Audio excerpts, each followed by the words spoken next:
This is Caroline from The Happy Sensitive. I wanted to talk to you guys about a very woo-woo topic, which is the separation of timelines. Um, so there's this weird thing that's been happening, and I've noticed it in my own work the last few years too, where it used to be that there was more of a balance and there was more of a mix of dark and light, of fear and love, of being integrated and being disintegrated, of being grounded and being ungrounded, of being grounded versus being dissociated. It used to be that was more of a there was more of a balance in that. In you could kind of go back and forth, and people were a mix of both. What has been happening the last few years is we are asked, forced, required to make choices. Do you want to be grounded? Do you want to be in your body? Or do you want to be dissociated? Do you want to be coming from love? Or do you want to be coming from control and fear and hatred and judgment? So anyway, some people have been calling it like a separation of timelines, or other people have been calling it like the separation of the third and the fifth dimension. It really just comes down to people have to make a choice, like what side they're going to be on. And the sides don't necessarily pan out or look the way you might think. But what I'm seeing in my work is, and the way that I would categorize it, is it's really that difference between being in your body, taking responsibility for your life and your feelings, doing your best to stay hopeful and positive, not ignoring fear or pushing it away, but still not giving in to, endless doom and gloom, versus the people who are choosing something else. They're choosing control and fear and power and dominating others and getting in other people's business. And in the work that I do, the people I work with, that looks like people being dissociated, being out of body, being in other people's business, trying to control and manipulate others, trying to get others to do what they want in all kinds of ways, trying to get energy from others, trying to get all kinds of things from others, and just not being self-reliant. Like energetically not being self-reliant. Like technically, you have everything you need in your body, energy, like in terms of energy. All the energy you need is in your body. Grounding means being in your body. You don't need to connect to anything out there.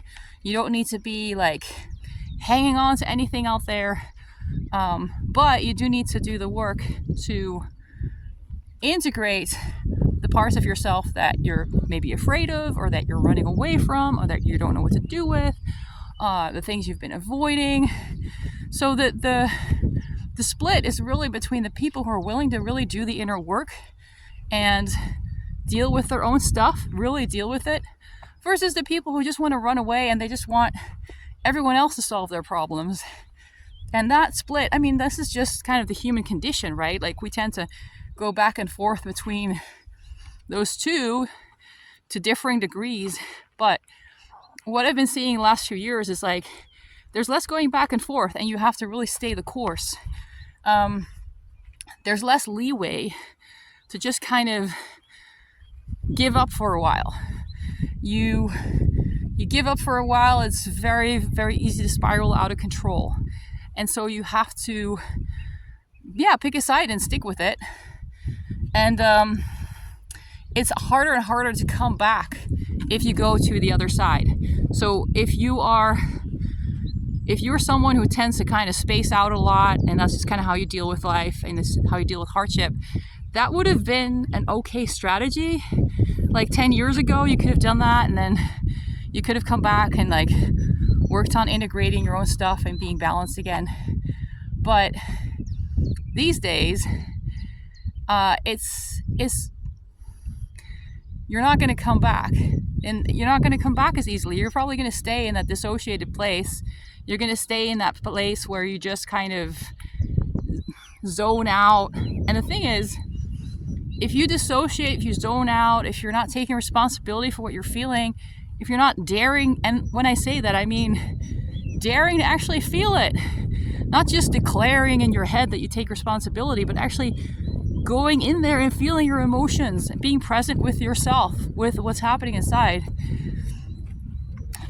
You need to do that to stay grounded and to be connected to the hopeful energies, the loving energies, the life-giving energies, the positive growth energies, the new potential energies. Because the opposite, when you dissociate and you basically fragment, because you're just, putting everything in boxes. I like this, I don't like this, I want to deal with this, I don't want to deal with this. You're separating everything out. Retreating maybe to your head where you think you have some control. You don't have any control there. And life just becomes more scattered and overwhelming because you're scattered and you don't take the time, and you don't do what you need to do to get grounded, which to people who are scatterbrained sounds really overwhelming and difficult, but honestly, it just takes a few minutes. So often I've had people come and they're like, oh, they want to talk about like what's going on in their life, and I'm like, wait, hold on. You're not grounded right now. Let's get you grounded. It takes just a few minutes. When you know how you've got someone there who's like guiding you through it, it's just a few minutes, and then that chaos, that overwhelm, having to figure everything out goes away. And so it's not hard to do per se, but it's something that you have to commit to and do all the time. Because I've seen it so many times where I guide someone to get grounded, and they're great, and it's easy, and I'm getting chased by cows because they're curious and they're cute, but I'm also told to keep my distance, so we're gonna go down this way. Do you see? Yeah, they look really small on the camera, but they're they're really curious. They want to know who's walking over there. And I'm allowed to be here, by the way. This is a walking path, but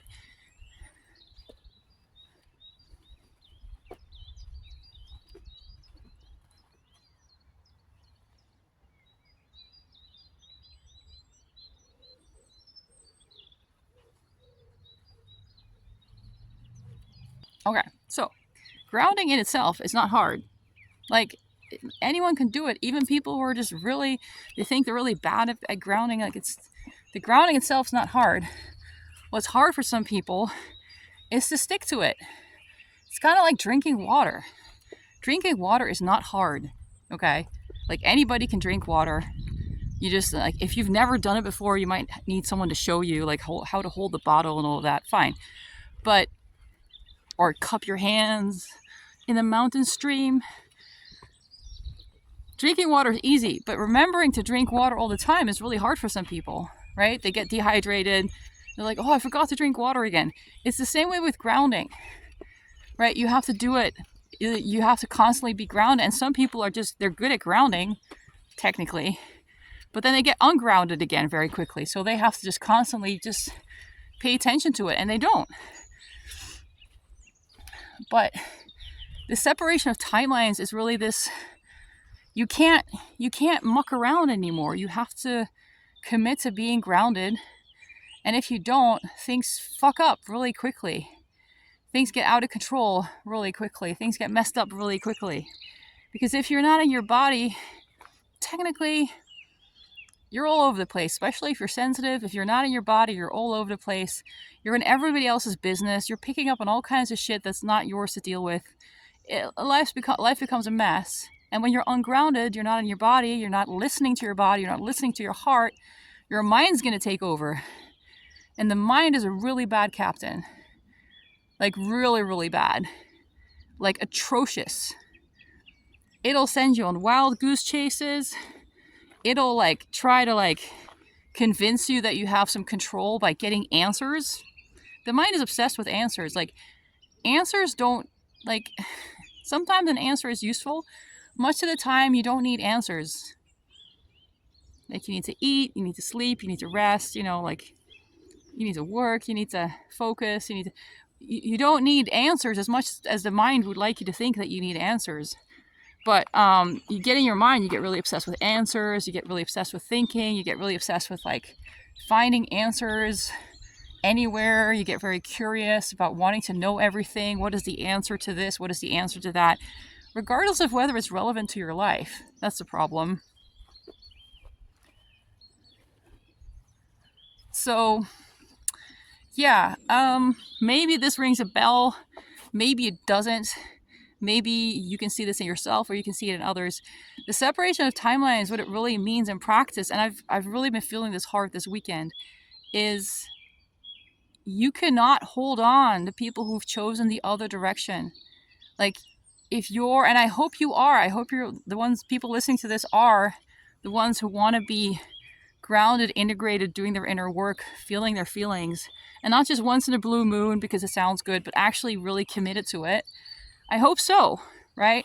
And if that's you, you're gonna meet people who are not, they might be talking the talk, but they're not walking the walk.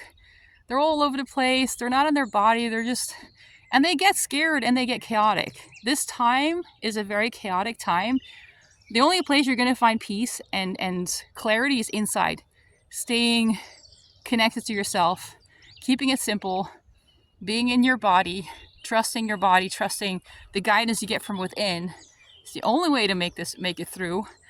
And the people who are ungrounded and scattered, they don't want to deal with that. They don't want to do that work. So they're all over the place. You know, they're just like trying to keep track of all the different kinds of news and all the kinds of things to figure out what's going on in the world. And they are going down really dark, depressing, overwhelming, catastrophizing rabbit holes. And I know stuff like that's been happening for a while, and there's nothing wrong with going down a rabbit hole from time to time.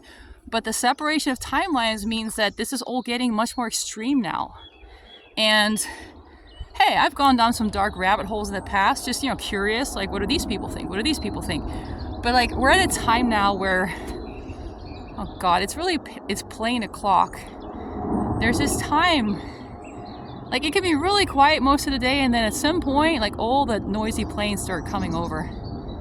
So, we're just gonna pause for a minute.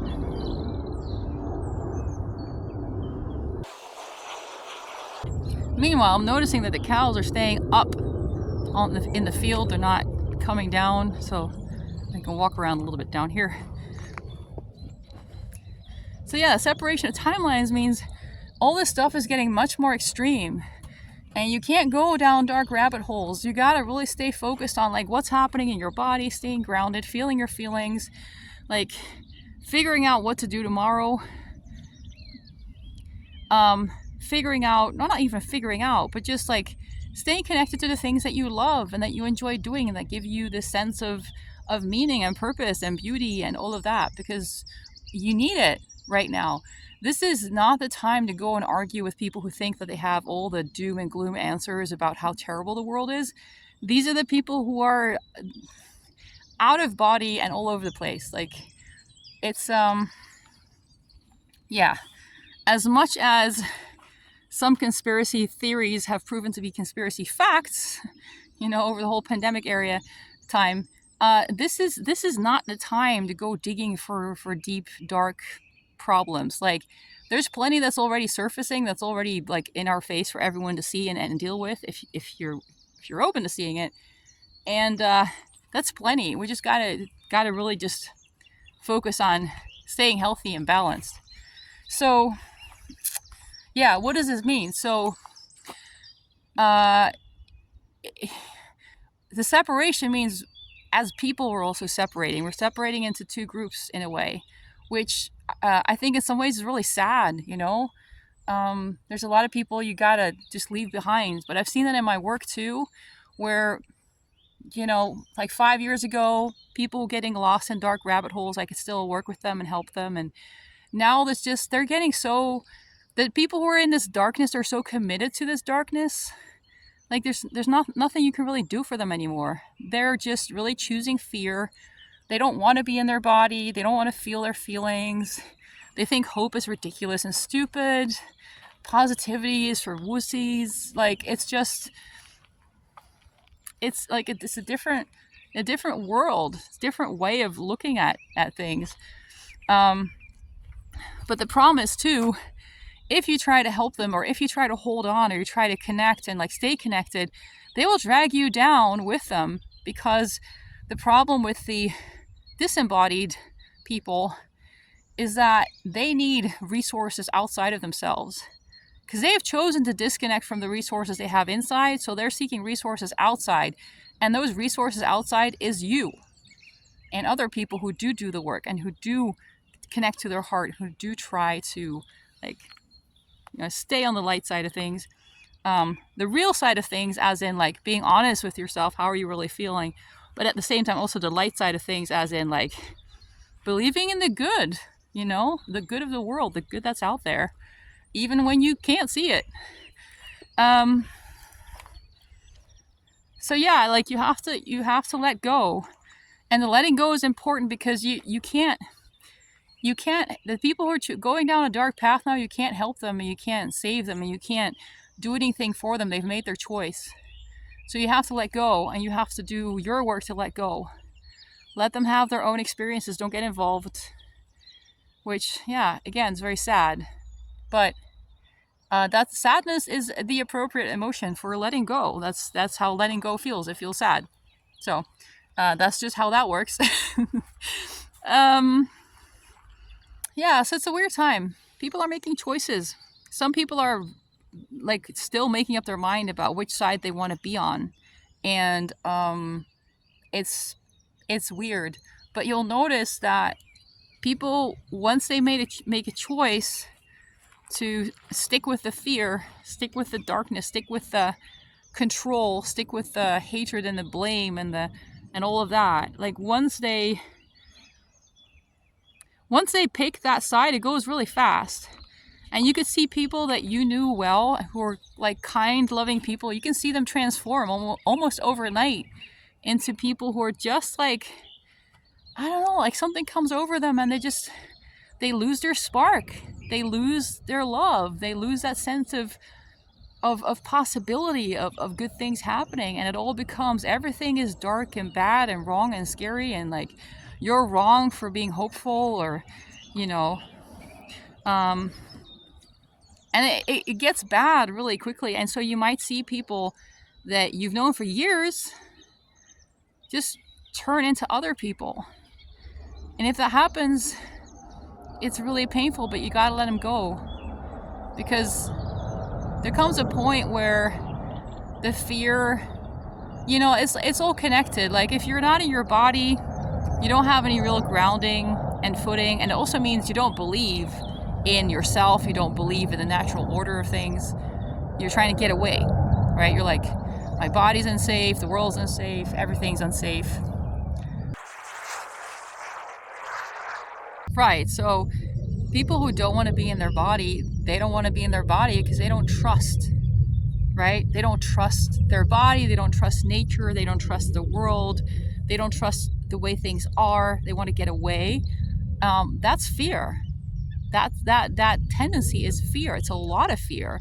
Nothing wrong with fear. Fear is a natural emotion, but when you have too much fear and you don't deal with it head on, it can turn into just running away, avoidance, and then that turns into control issues, because now you lack the natural support and grounding and energy that comes from your body, which is a massive support. When you lack that because you're turning away from it, you start looking for those things outside, and you start seeing how other people, you're like, other people have it easier, other people have all this energy, other people can do this, other people can do that. It's not fair. It turns into a kind of jealousy, and that jealousy turns into a kind of, it's okay for me to take it from them. It's okay for me to just get in there and get what, take what I can, because poor me, I don't have any resources. It's like you do have resources, but you turned your back on your own resources. And so they become bullies. They become mean. They become chronic victims. They start using you. They don't see you as a person anymore, deserving of support and love and care. They see you as something to be conquered and used and controlled for their own benefit. It really leads to a lot of creepy kind of narcissism. And this can happen to people who were not like that before, but it's just because they're tipping into this place where they let the fear take over. They let the fear take over, and they, they're in this negative timeline, you can call it. But really, it's just they've decided. They've decided they trust the fear, and they don't trust love. They don't trust their body. They don't trust emotions. They don't trust the natural order of things, but they trust fear. Fear is real. Fear is, telling things how they are or something. Yeah, and the fear leads to jealousy, controlling, lashing out, just being mean, but thinking that it's justified because poor them and they have a right to take things that they need and all of that. So you gotta let these people go, and you probably gotta boot them out of your life. And you'll notice when it gets really bad. This is not some kind of philosophy or ideological differences talk. It's not about this. This is how people get really fucked up. And we're just in a time period right now where this is happening very strongly, and there are a lot of people that are getting very, very fucked up beyond help. I mean, I'm sure there's like mental health professionals that can do something for them, but in a way, they've made their choice about how they want to be, and they can like navigate within that fear space. They can do things a bit differently within that fear space, but they've committed to fear. They've committed to a lack of trust. They've committed to power over love. They've committed to a lot of things that just put them on one extreme side of things. And it's not compatible anymore with the other side, which is trust and love and, feeling all your feelings and doing your best to integrate any parts of yourself that have been suppressed or lost along the way. It's a radically different path, and those paths are no longer compatible. They're still kind of running side by side at the point, so you can still see the people on the other path, right? You're like, oh, they're over there, hey. But these paths are diverging, and if you imagine like these two paths diverging, you're holding hands with someone who's on the other path. Right now, you can still do that because you're still kind of running side by side, but at some point, their path is going to just take, go around the bend, and you have to let go, or you're going to be dragged onto their path, or you're going to try and like stay connected and drag them onto yours. They don't want to be on your path. They've already made their choice, so you have to let go.